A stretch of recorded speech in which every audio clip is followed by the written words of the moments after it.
Hi there and welcome to Metro Woman. It's a show for women and about women. And today we're in the kitchen, but not just any kitchen. No, in my very own kitchen. And we've got a project. Lori Pedig is our expert today. We're going to do gingerbread houses that are a great project to do with kids or grandkids. Grandkids, absolutely. So I'm excited to get a little messy, get a little creative. We're going to get everything all gooey and sticky and it should be a lot of fun. Even a little on our faces. Oh, watch yourself, Tam. So come back and join us and we're going to learn to make gingerbread houses here on Metro Woman.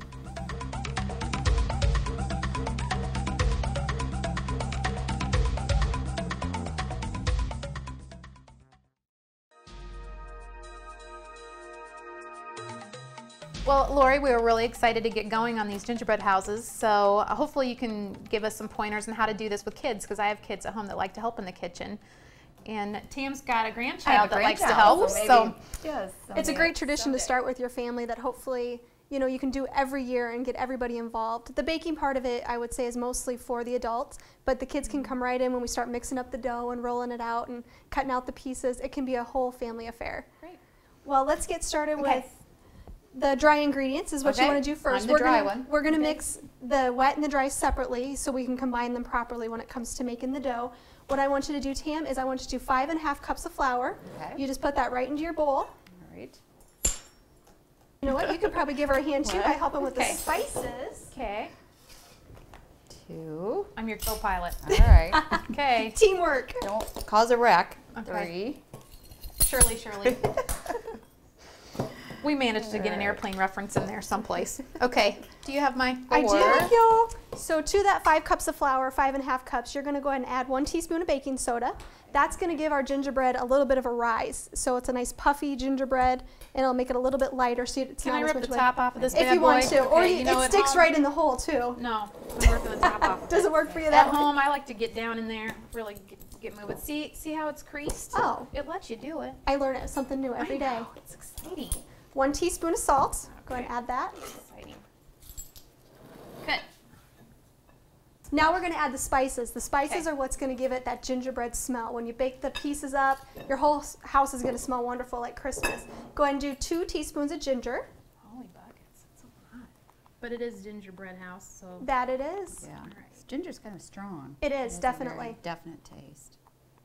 But you need all these to kind of mix together to give you that distinct smell that a gingerbread house should have. Do 2 teaspoons of cinnamon. I've got a big thing of cinnamon here for you.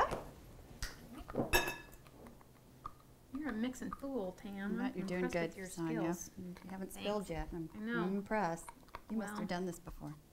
A couple times.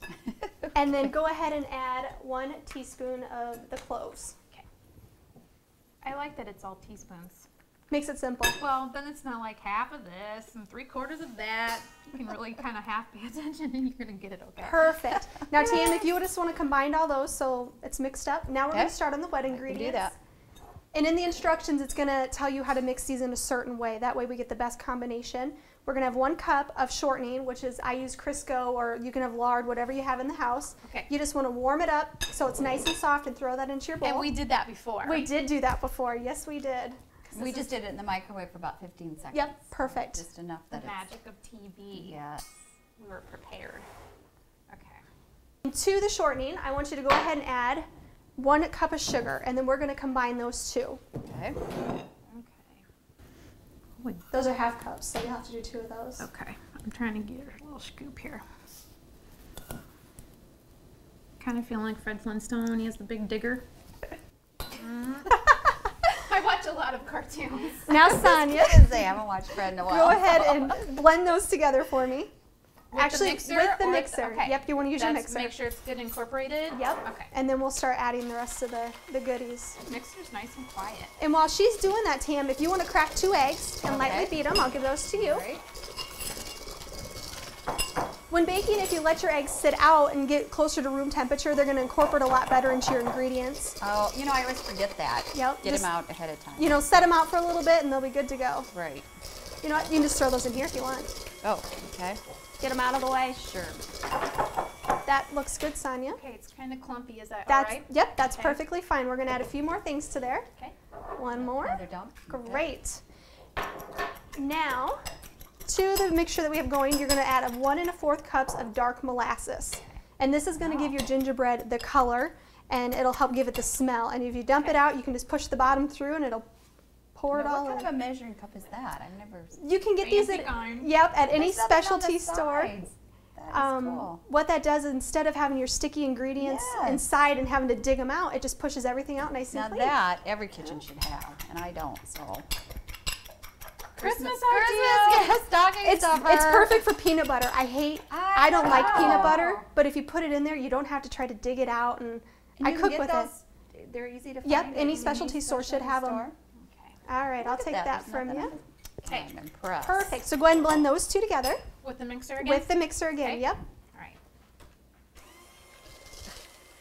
See that? Flying all over. I totally would not want to get you, I promise.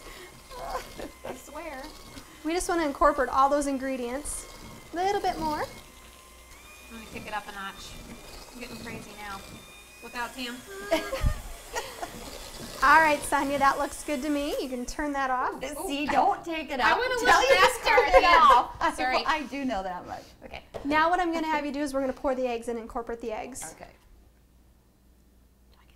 Do I get to mix again? You get to mix again. Yes. There you are. Okay. She didn't even jump this time. So we have aprons on to got protect That's the right. clothes. That's the steering wheel. Protection on. Fine. Yes. Oh, it's getting kind of slimy. Is that all right? That is perfectly fine because right now you can go ahead and stop with that. We are going to start adding the dry ingredients that we Okay. previously mixed and I up. have them well. And actually, whisked. when we add these, we want to add them 1 cup at a time. So if you Oh. grab your cup out of the flour, Okay. this is going to let us keep the consistency that we want. So if we dump it all in and it gets too dry, then you're kind of stuck. And if you just do it 1 cup at a time, it'll incorporate everything and then we'll work up to the proper consistency. Okay, Sonia, So, there's 1 cup. Put that in there, mix it up. Can you guys smell the gingerbread? can. It smells. It smells really good. More about building fun gingerbread houses with your family when we come back on Metro Woman.